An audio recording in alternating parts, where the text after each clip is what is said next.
Pelabuhan Dumpak ini dimulai pekerjaan ada 6 tahap berdasarkan data yang saya dapat dari tahap pertama itu tahun 2009, tahap kedua tahun 2012, tahap ketiga tahun 2011. Membuatkan surat perintah penyelidikan, didapatlah nama-nama yang bertanggung jawab untuk proyek tersebut.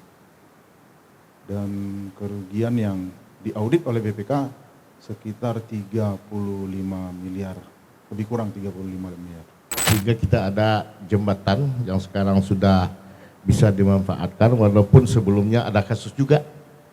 Ada jembatan 1 nilai korban juga sampai ke pengadilan itu. Nah, jembatan 2 juga begitu. Banyak jembatan, ada 5 ya, Bu Sri. Ada 5 jembatan yang menghubungkan sampai ke Lompak, yang bukan dari Tanjung Pinang.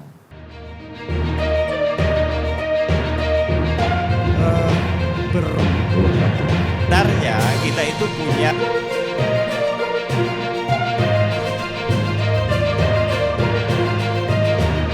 tanggapan bisa per KPU Kabupaten Kota.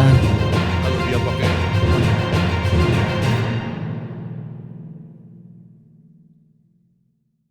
Saya akan ke yang punya gawe dulu, ke Pak Imran. Sudah merasa nih Pak. Jadi bisa dijelaskan Pak bagaimana kondisi di pelabuhan dan asal mulanya pembangunan dulu sehingga sekarang kondisinya seperti ini. Terima kasih Mas Agus. Untuk Pelabuhan Dumpak sendiri sesuai dengan KM 62 tahun 2019 terkait rencana induk pelabuhan itu secara hierarki ditetapkan sebagai pelabuhan pengumpul dan akan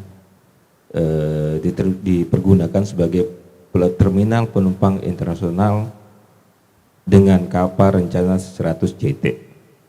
Artinya pelabuhan penumpang yang bisa ke internasional, ke Singapura, Malaysia dan sebaliknya sesuai dengan KM 62.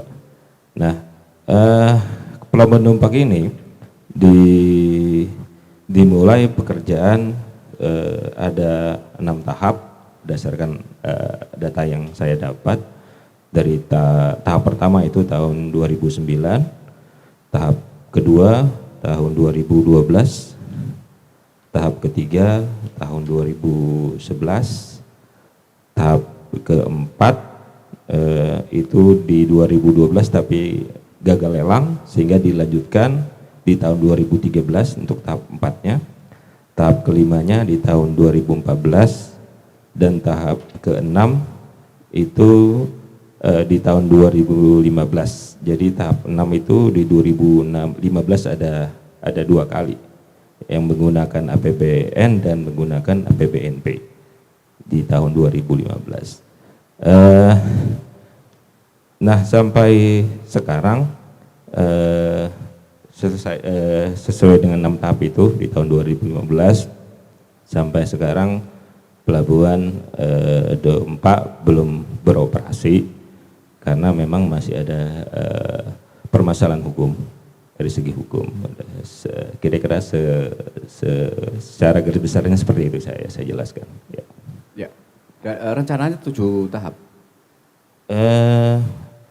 Rencananya seperti itu yang saya dengar. Selesai pada tapi yang jelas di 2015 ini itulah ada berproses hukumnya itu Pak, sehingga mungkin nggak bisa dilanjutkan untuk tahap berikutnya mungkin.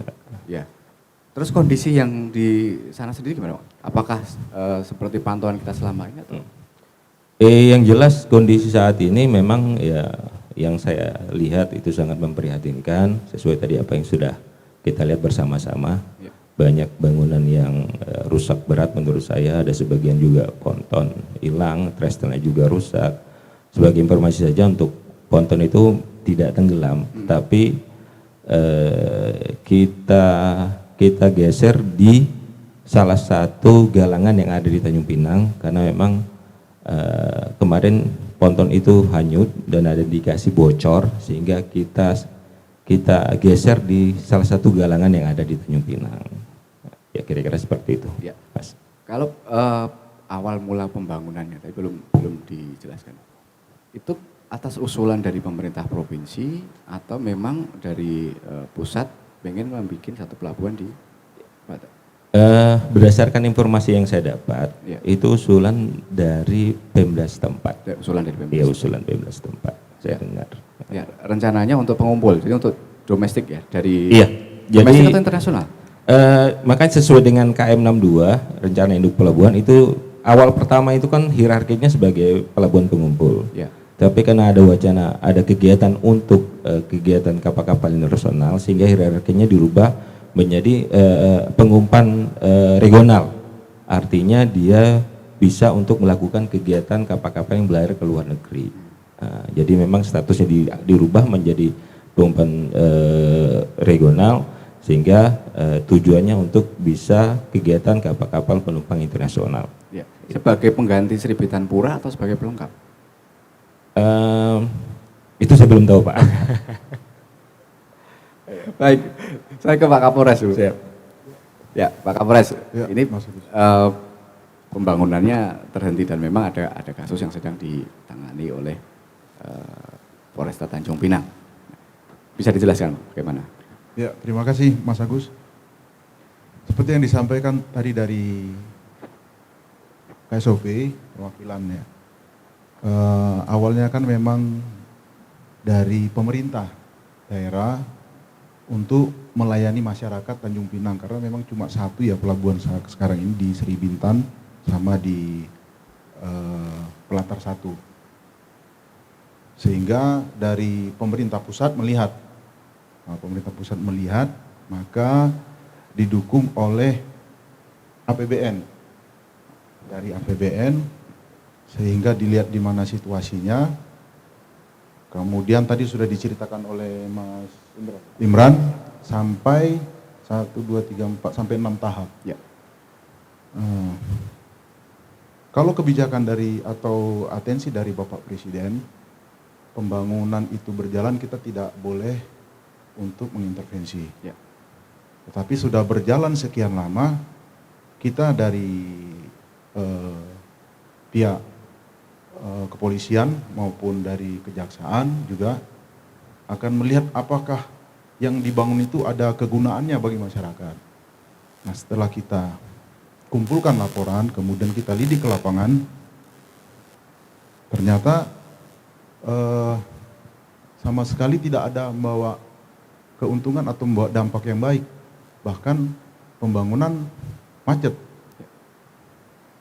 Kemudian kita kumpulkan informasi, setelah kita kumpulkan informasi, kemudian laporan dari masyarakat, kita klarifikasi, setelah kita klarifikasi, naik ke lidik, setelah lidik, kita surati untuk BPK mengaudit, ditemukanlah tindak pidana kerugian tersebut.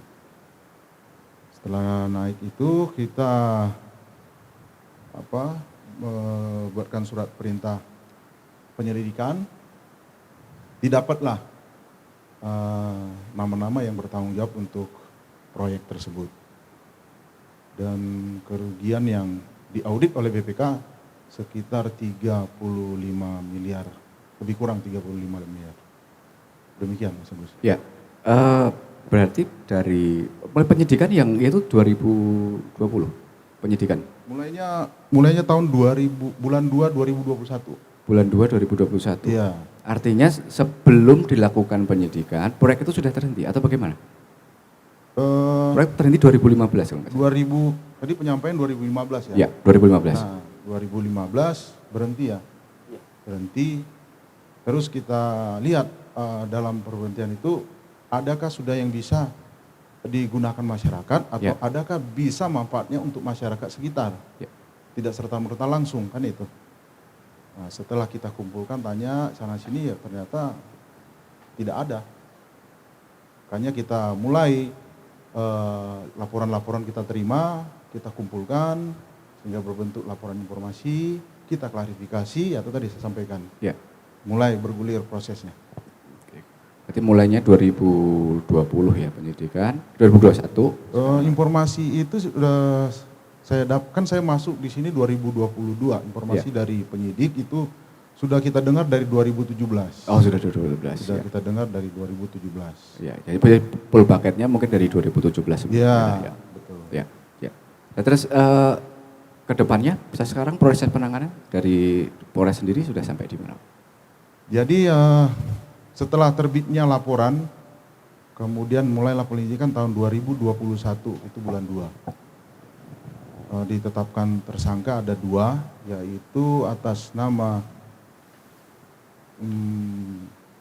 sebagai PPK Ya. pejabat pembuat komitmen Muhammad Nur Ihsan, ya itu 1. Kemudian pejabat pembuat komitmennya atas nama Haryadi Esos. Ya. Kemudian yang untuk Muhammad Ihsan ini tersangka kedua, ya selaku penyedia dalam pembangunan pelabuhan Dompa. Berarti penyedia dia. Kontraktornya. Untuk PPK-nya Haryadi Esos. Ya. Jadi kita ada 2 berkas sekarang, Haryadi Esos sama Muhammad Nur Ihsan. Nah, Muhammad Nur Ihsan ini pada saat LP mulai gerak, kita periksa Haryadi Esos ini, kurun waktu kemarin bulan 7 ya, penangkapan bulan 7, Ya. mundur ke belakang, itu berarti bulan 12 sudah mulai terbit dia DPO karena Ya. tidak ada. Kabur kemarin barusan ditangkap kemarin. Saya masuk, saya gas supaya maksimal karena memang atensi dari pemerintah bahwa ini harus diselesaikan. Akhirnya kita dapat dia kemarin di Tangerang, di kedai kopi, sore hari pukul 16.30. Baik.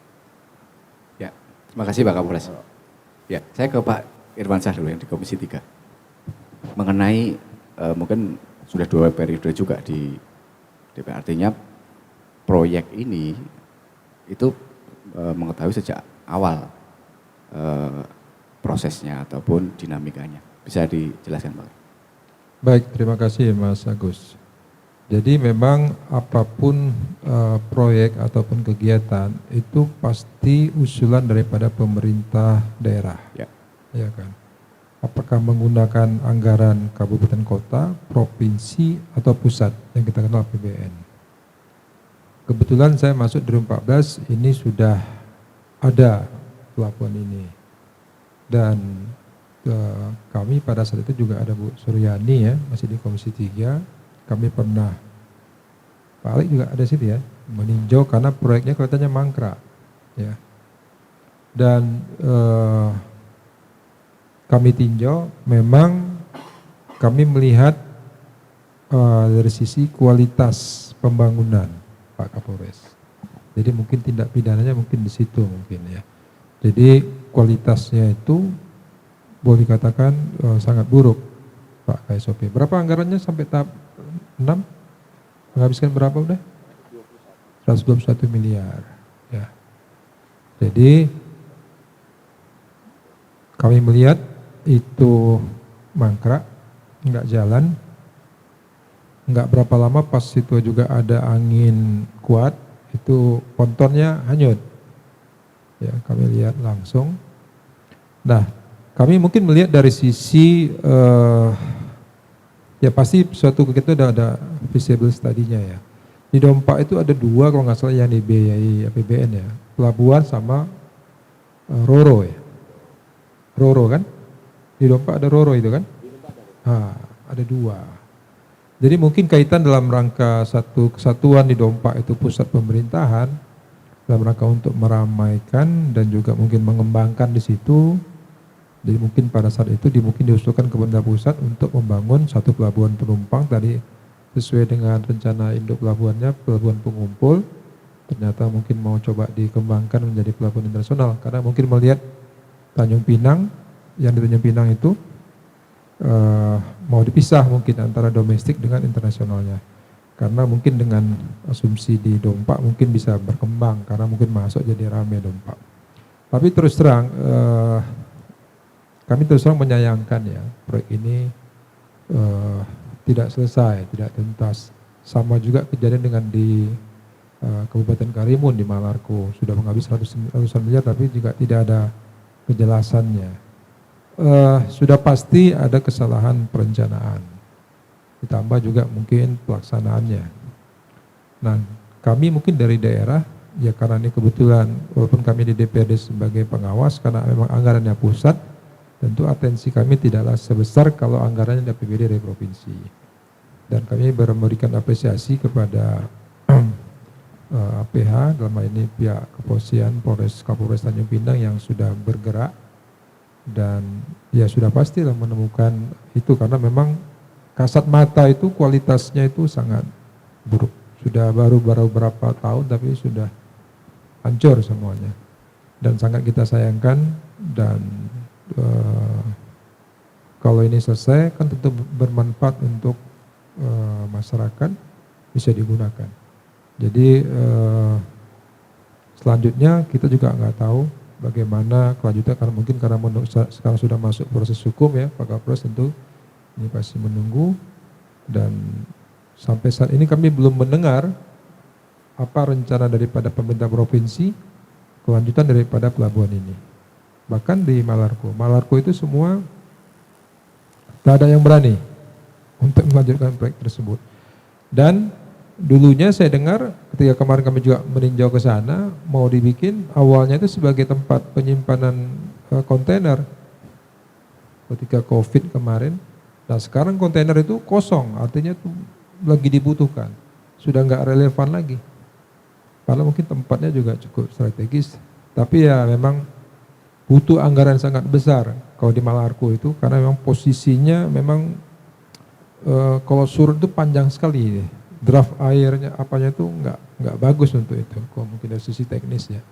Tapi sekali lagi itu mungkin yang dulu bagaimana mereka merencanakan, dan kami tentu dari Komisi 3 DPRD Provinsi Kepri yang melakukan fungsi pengawasan itu sangat menyayangkan terbengkalainya pelabuhan tersebut. Mungkin itu Ya. dari kami. Usulan itu melalui DPRD enggak Bang? Atau dari Pemprov Kepri langsung Tidak, bebas? tidak. Tidak melalui DPRD? Jadi yang mengusulkan itu adalah gubernur. Ya. Ya, pada saat itu. Ya. Tentu kan melalui satu kajian-kajian, ya. Dan ketika kami tadi kan sudah sampaikan mulai proyeknya tahun berapa? 2009. Ya, jadi kemudian saya masuk 2014. Mungkin Bu Suryani udah mungkin lebih tahu deh sejarahnya. Mungkin ikut peletakan batu pertama juga mungkin Bu Suryani. Mungkin lebih tahu lah Bu. Ya. Begitu. Mas Ya. Agus, Ya, saya silakan. menambahkan supaya tidak ada meluruskan ya, Ya. meluruskan. Seperti yang dikatakan Pak Irwansyah. Irwansyah benar, ini dari perencanaan awal udah salah. Ya. Perencanaan awal sudah salah. Jadi kita dalam hal pemeriksaan, penyidikan kita temukan dari KPK itu perbuatan melawan hukumnya, yaitu tidak memastikan benar tentang perencanaan teknis. Setelah kita lidik bukan hanya 35 miliar dirugikan. Mungkin ya 35 itu ada yang diambil atau bagaimana. Sedangkan dari Pak Imran itu 121 miliar. Ya. Setelah kita lidik perencanaannya, ternyata itu jalur tidak bisa dilewati oleh kapal. Seharusnya teknis itu diketahui oleh KPA sama perencanaan, sehingga tidak di situ direncanakan pembangunan itu, bisa titik lain. Nah itulah perbuatan melawan hukumnya, sehingga sia-sia dana negara dibangun, sekalipun itu dibangun jadi, tapi tidak bisa dilalui oleh kapal. Tadi saya yang sampaikan oleh Pak Ihsan untuk perencanaan tersebut. Dari awal sebenarnya mereka sudah tahu kenapa tidak rigid untuk hal tersebut. Ya. Nah, pertanyaannya Bang, apakah penyidikan cukup berhenti sampai di sini atau akan lanjut lagi? Oh, lanjut, kita lanjut. Lanjut. Kita lanjut. Jadi kemungkinan potensi menemukan hal-hal Banyak, ya. banyak. Baik. Karena kan pasti aliran dananya kemana kan? Ya. Baik, terima kasih. Ya. Pak Alek? Ya, terima kasih Mas Agus. Selamat siang. Salam buat semua yang hadir di studio ini, juga pemirsa dimanapun berada. Assalamualaikum warahmatullahi wabarakatuh. Waalaikumsalam.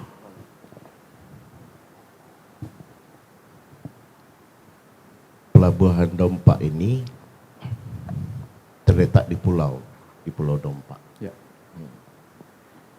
Pulau Dompak ini sebagai pusat pemerintahan Provinsi Kepulauan Riau yang mekar sebelumnya dari Provinsi Riau. Jadi semenjak terbentuk Provinsi Kepulauan Riau, waktu itu sudah diperdakan, kemudian sebagai undang-undang ditetapkanlah Pulau Dompak sebagai pusat pemerintahan Provinsi Kepulauan Riau. Di Pulau Mas Agus, jadi pulau itu awalnya kosong, tidak berpenghuni, sehingga cita-citanya dulu waktu pembentukan itu mau dibentuk seperti Hawaii-nya. Nah, jadi Hawaii-nya Indonesia lah. Bentuk pusat pemerintahan itu di satu pulau, tentu dengan semua sistem pendukung. Karena itu pulau harus ada pelabuhan. Ya. Harus ada jembatan yang menyeberangkan masyarakat ke situ. Sehingga kita ada jembatan yang sekarang sudah bisa dimanfaatkan, walaupun sebelumnya ada kasus juga. Ada jembatan 1 nelayan korban juga sampai ke pengadilan itu. Nah, jembatan 2 juga begitu. Banyak jembatan, ada 5 ya, Bu Suryani. Ada 5 jembatan yang menghubungkan sampai ke Dompak, yang bukan dari Tanjung Pinang. Jadi Pulau Dompak itu terletak di situ pulau yang tadinya pisah dari pemukiman penduduk ibu kota Tanjung Pinang. Di situ dibangun pusat pemerintahan, kantor gubernur, kantor DPRD, dan semua OPD-OPD tadi rencananya di situ. Dan dikelola oleh satu badan kawasan Pulau Dompak. Nah, yang itu akhirnya tahun berapa ya? Di atas tahun 2014 baru terbentuk otoritasnya. Tapi karena keterbatasan APBD, ya memang semuanya tidak efektif, belum maksimal. Sudah berapa tahun tentang pembangunan pelabuhan ini yang merupakan bagian dari pembangunan satu kawasan ini. Nah, jadi kalau menjawab dari pertanyaan tadi siapa yang mengusulkan, ini mengusulkan, ini rencana RPJMD, rencana pembangunan jangka menengah daerah yang disinkronkan dengan RPJMN. Jadi kita kan bagi-bagi kewenangan nih. Ya. Kalau pelabuhan itu dulu itu kewenangan pusat, sehingga pengerjaan proyeknya itu APBN. Nah, jadi siapa mengusulkan itu tidak ada person ya, pemerintah yang dituangkan dalam RPJMD. Jadi usulan untuk pembangunan itu yang digabung semua, apakah itu pelabuhan maupun jembatan ataupun bandara yang mendukung tentang pertumbuhan ibu kota provinsi, itu masuk dalam RPJMD waktu itu. Teknisnya tentu di mana titik pelabuhan yang akan dibangun, ya ahli-ahlinya lah. Ya. Kemudian bisa dilalui oleh kapal atau tidak, ya dengan ahlinya juga. Nah, kan. Tapi secara garis besar perencanaannya itu mau membangun Pulau Dompak sebagai pusat pemerintahan, tentu harus didukung dengan pelabuhan dan jembatan untuk menyeberangkan orang. Nah, filosofinya seperti itu. Jadi sudah terbangun termasuk usulan dan sudah disikapi oleh pemerintah pusat tentang pembangunan pelabuhan, ya urusan mereka untuk bagaimana ini bisa optimal. ternyata dalam pelaksanaan ada kontraktor yang tidak bertanggung jawab. Sebenarnya kontraktor itu sebelum menerima pekerjaan sudah dihitung semuanya, Mas Agus. Ya. Begitu juga pembangunan pelabuhan itu sudah ada studinya, bisa atau tidak. Kalau tidak bisa, tentu pasti tidak akan dilakukan. Ya. Jalur ada yang bilang itu kena angin barat, ya kan? Sudah diperhitungkan sebelumnya. Memang saya dengar ada untuk pendalaman alur, tapi tentu juga sebelum alur didalamkan, tentu pelabuhannya selesai dulu. Ya. Ya. Kami pernah menggunakan pelabuhan itu waktu pengerjaan berhenti, atau bot-bot kecil ya. Bagus kok awalnya sebelum digunakan. Tapi ketika proyeknya sudah terhenti, tidak ada merawat lagi, pontonnya hanyut. Hanyut bukan kena bocor, karena lepas dari tiang penyangganya. Memang pelabuhan itu 1 tahun, 2 tahun, karena itu besi di laut, kalau tidak dirawat itu putus-putus, Pak. Ya. Putus dimakan karat air laut itu. Nah, ketika penyangganya putus, ya hanyutlah. Apalagi itu jalur arus ya. Ya. Arus di laut di situ juga agak deras. Bahkan pernah kapal yang putus di situ menghancurkan jembatan seperti jembatan 1 sana, jembatan 2 ya. Ya pernah ya. di itu kan karena kuatnya arus di situ. Kemudian kalau tentang mangkraknya kita tentu miris semua ya, disayangkan, apalagi sudah menelan biaya sekian banyak, tidak efektif, tak bisa digunakan, dan apalagi tidak dirawat. Tidak hanya pelabuhan itu, ya, kan ada sisi daratnya. Ya. Ada bangunan-bangunan, jadi untuk penumpang, untuk ruang tunggu, kemudian juga ada mal-mal di situ. Karena kawasan itu semua tak ada yang merawat, ya hancur semua. Jadi walaupun itu 122 miliar itu dihitung, mungkin ya analisa saya, itu dihitung sampai efektif, sampai itu selesai. Serah terima dengan pemerintah, pihak ketiga, kontraktor. Nah, belum termasuk biaya perawatan.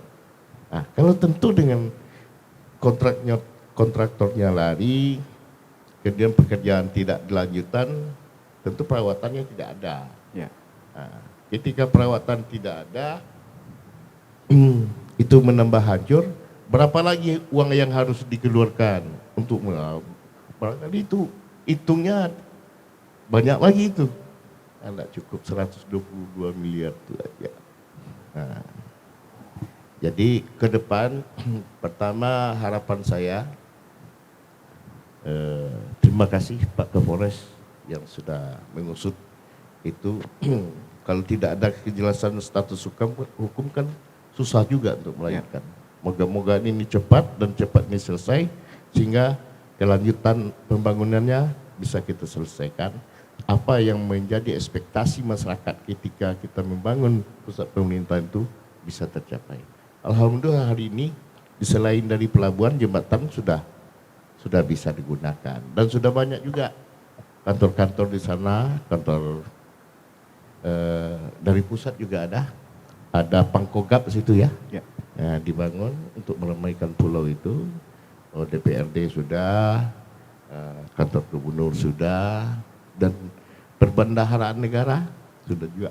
Kemarin juga ada, saya lihat dari Kementerian Agama, dan udah banyak, sehingga nanti muncullah pusat yang namanya pusat pemerintahan, ramai di situ. Cuma sayang sedikit memang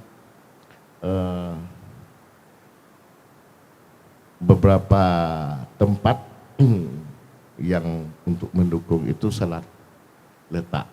Seharusnya rumah sakit itu juga diletakkan di situ tadinya, sehingga cepat menambah ramai.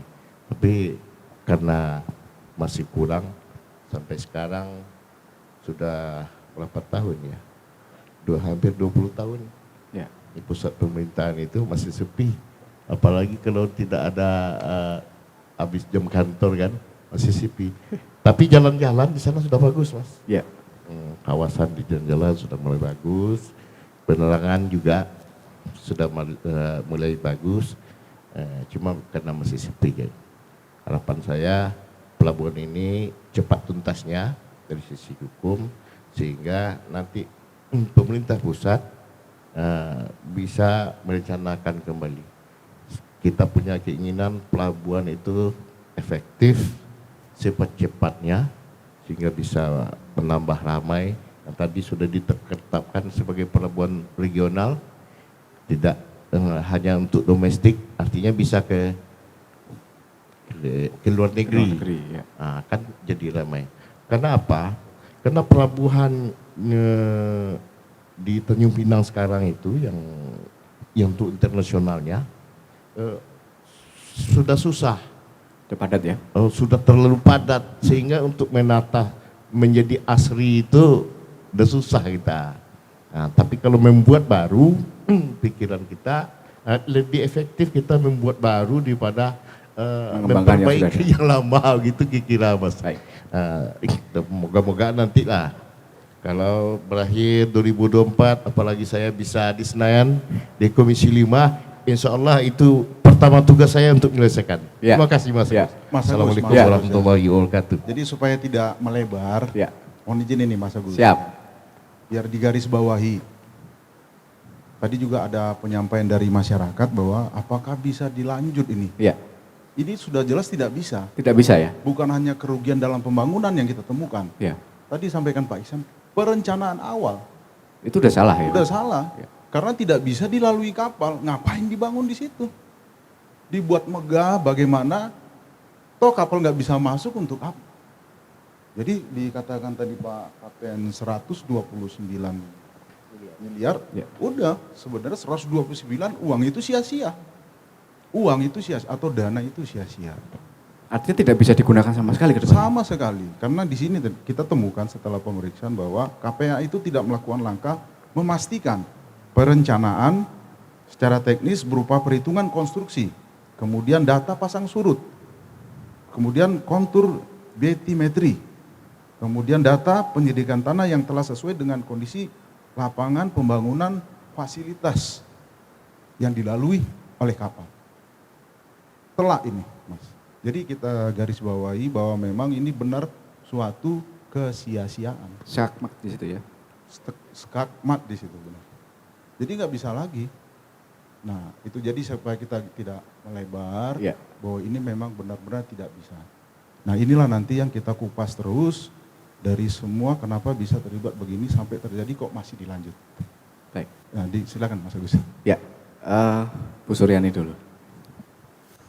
Biar nggak Sudah melebar mulai ya. panas-panasan soal Dingin, saingan dulu. saya kedinginan Oh. loh. Oke, terima kasih. Mungkin Ya. tadi dari Pak Kapolres proses masih berlangsung ya Pak ya. Ya. Dan yang tahun-tahun sebelumnya saya kira belum diselidiki juga, diselidiki. Apakah kemudian Yang tahap 1 sampai Iya, belum kan Pak 5. Kapolres ya? Betul, iya. Iya. Adakah ininya? saya akan dipakai mic-nya, Pak. Oke. Atensi Bapak Presiden dalam pelaksanaan pembangunan, dalam berjalan jangan diuprek-uprek dulu. Iya. Iya kan, Oke. jangan dicari kesalahannya. Laksanakan dulu. Setelah itu nanti kita lihat kegunaan nggak ada, baru kita masuk. Oke. Baru sikat. Ya. Oke, Silakan. jadi urusan itu pihak yang berwajib ya. Kalau saya mewakili masyarakat tentunya karena bukan anggota dewan, mantan anggota dewan. Tapi ini terjadi ketika saya periode pertama ya awal, akhir di periode pertama 2004-2009. Dan itu memang menjadi satu rangkaian pembangunan pusat ibu kota Provinsi Kepri. Ya. Kemudian yang kedua, karena ini sudah kesia-siaan kata Pak Kapolres dalam artian pembangunan yang memakan biaya yang begitu besar, ditambah ada pembangunan Malarko yang juga mangkrak, satu lagi yang di Berakit, itu juga mangkrak. Ada, kalau saya total 400 miliar. Ya, bayangkan dengan uang sebesar itu kalau rencanakan dengan baik, ada koordinasi antara pusat dengan daerah, terutama kami, betul kata Pak Irwansyah, kita kalau dana APBN terus kita juga enggak dilibatkan dalam konteks mungkin ya secara pemberitahuan, tahu-taunya udah mangkrak gitu. Dan kita pas lihat juga sudah kayaknya ini nggak bisa digunakan.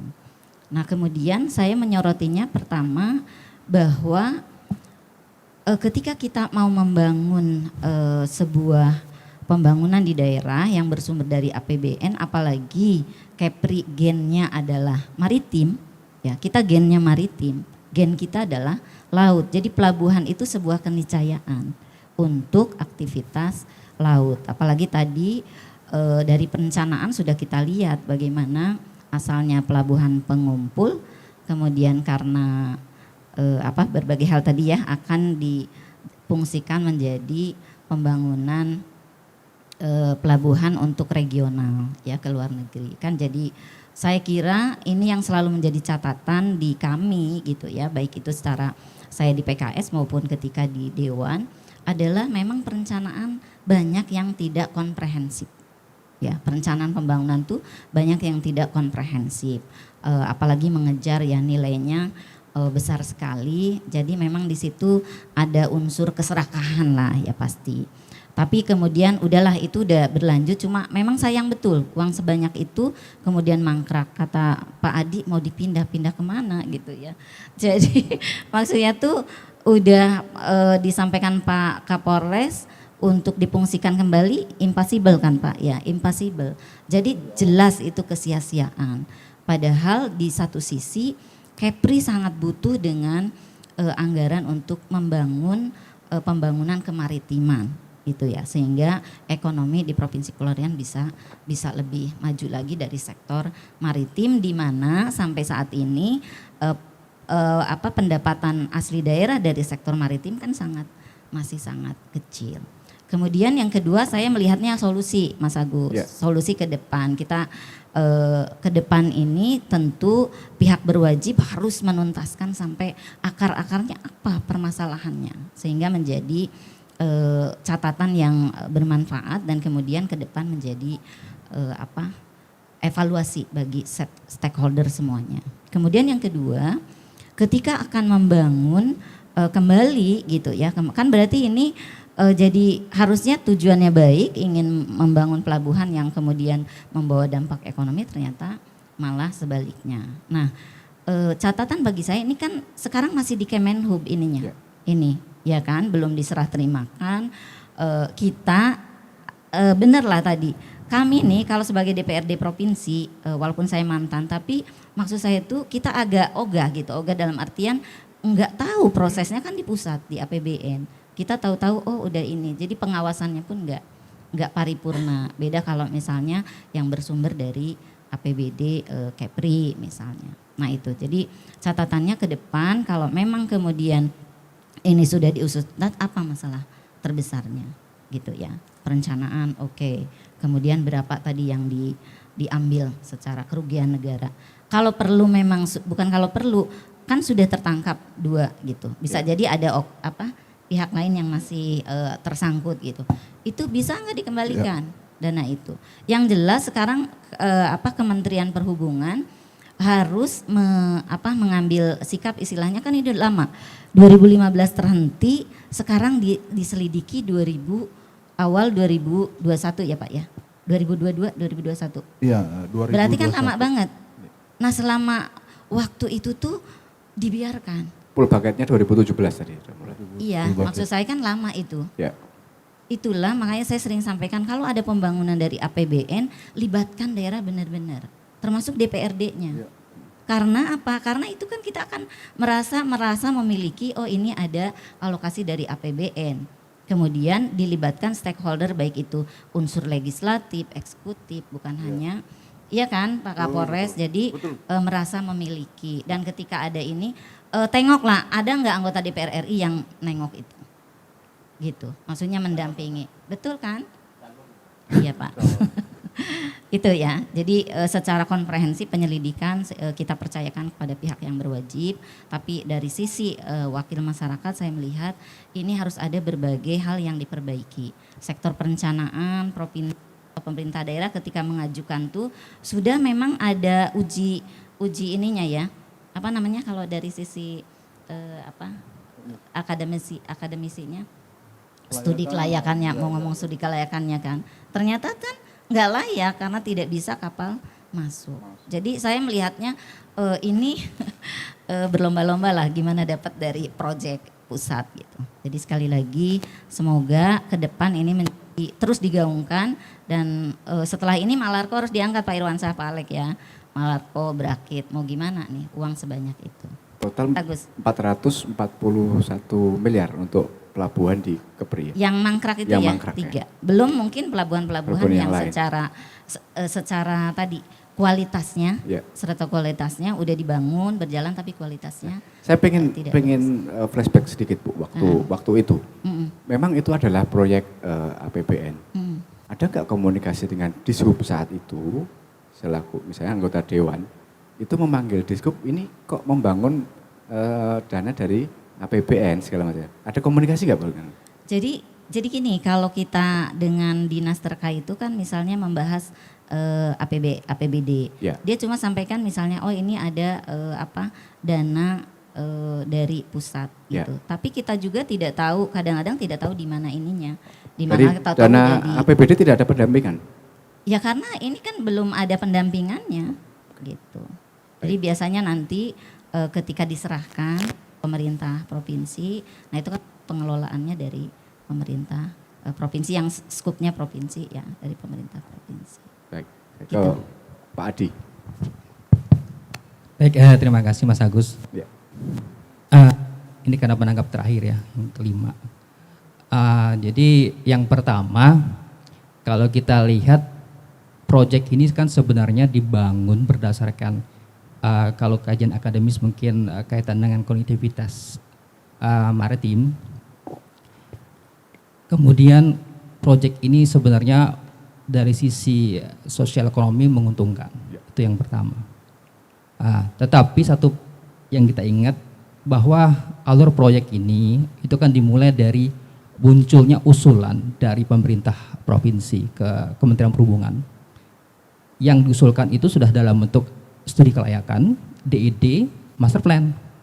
Itu sudah dibentuk sedemikian rupa dan diusulkan ke dalam Biro Perencanaan Kementerian Perhubungan. Kemudian diajukan secara teknis, nanti ada dari Direktorat Jenderal Perhubungan Laut dan Direktorat Perhubungan Darat akan melakukan kajian teknis.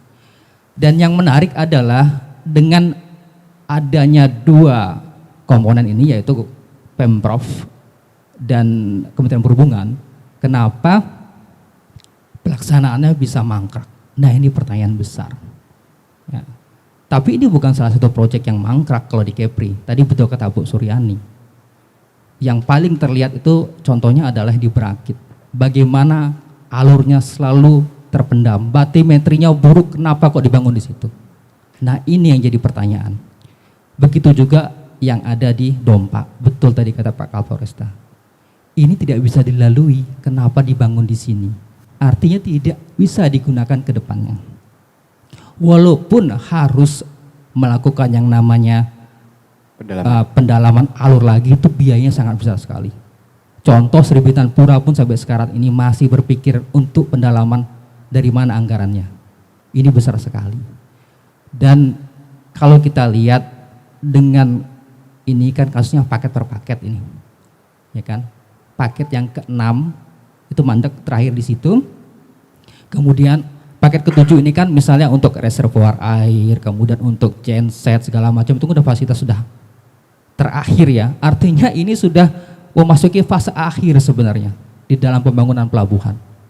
Ya, tinggal selangkah dua langkah lagi akan selesai. Ini dalam perencanaannya. Nah, spesifikasi teknis ini sudah jalan. Nah, tetapi sekali lagi tadi betul, kenapa tidak diuji terlebih dahulu? Kapal berukuran tonase berapa yang bisa sampai di sana? Kalau memang dia nanti, ini kan dari rencana induk sendiri udah jelas. Per 2017 akan jadi pengupahan regional. dengan trayek internasional, itu udah jelas akan naik peringkatnya. Nah, saya sempat berbicara juga dengan kawan-kawan di sub provinsi. Jadi sebenarnya buka juga komunikasi, apakah misalnya Kementerian Perhubungan bisa memberikan atau bisa ya setidaknya menjalin komunikasi dengan kita memberikan proyek ini ke Dinas Perhubungan Provinsi untuk dilanjutkan. Nah ini kan sebenarnya ada komunikasi yang juga terputus. Tetapi sisi lain ada permasalahan hukum yang harus dihadapi. Nah ini kita lihat proyek-proyek Kementerian Perhubungan ini banyak yang mandek atau mangkrak di wilayah Kepri. Natuna itu pun ada juga sebenarnya proyek juga yang mangkrak. Ya, artinya gini, saya juga pernah juga bekerja juga membantu kajian dengan Kementerian Perhubungan. Jadi kawan-kawan Kementerian Perhubungan ini misalnya di Biro Perencanaan itu sebenarnya kurang berkomunikasi dengan kawan-kawan di daerah. Yang ini jadi masalah. Nah, kadang-kadang melihatnya kan tidak bottom to up. Nah, perencanaan ini yang bermasalah. Betul kata Pak Kapolres, perencanaan yang bermasalah. Nah, walaupun di dalam kita lihat ada keputusan Menteri Perhubungan nomor 313 tentang rencana induk pelabuhan penyeberangan. Di situ sudah jelas adanya kajian teknis dari Direktorat Jenderal Perhubungan Laut, Perhubungan Darat, kemudian pendanaan itu disesuaikan pelaksanaan dan pentahapan sesuai dengan pendanaan ada di situ sudah sangat jelas sekali, ya kan? Nah, dari saya ya, mungkin ada solusi ya. Ini sebenarnya juga sayang sekali ya, Pak ya. Mau dilanjutkan juga ada permasalahan hukum, tapi dilanjutkan juga tinggal berapa tahap lagi gitu kan. Nah mungkin ada komunikasi lebih baik mungkin dari kawan-kawan penegak hukum dan Kementerian Perhubungan juga dengan kawan-kawan dari Dinas Perhubungan Provinsi. Bagaimana harus bermusyawarah ini? Nah, seperti apa di sini, ya kan? Kita tidak tahu kalau memang dilanjutkan lagi misalnya untuk pendalaman alur butuh berapa lagi anggarannya untuk pembangunan perbaikan batimetri lagi seperti itu harus dipertegas lagi. Mungkin dari saya sampai sini dulu, Mas Agus. Ya, kalau dari sisi ekonomi sebenarnya untuk di Pelabuhan Dompa seperti dikatakan Pak Alex tadi itu butuh pelabuhan enggak? Atau cukup di Sri Bintang Pura? Ya, dari analisis saya ya, sebenarnya itu kan analisis tentang traffic penumpang. Ya. Sampai saat ini kita masih terpenuhi dengan Sri Bintang Pura. Itu.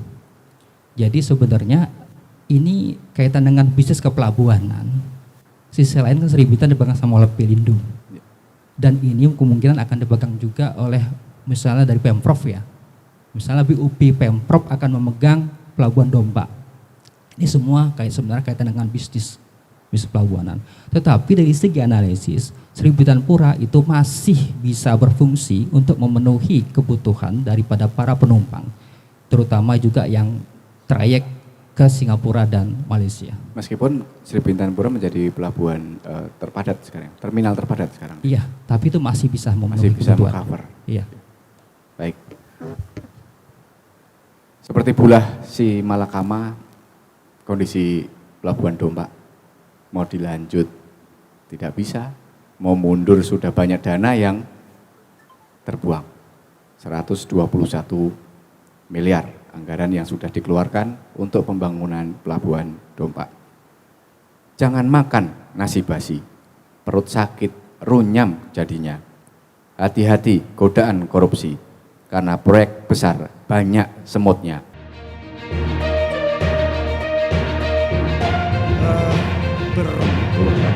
Sebenarnya kita itu punya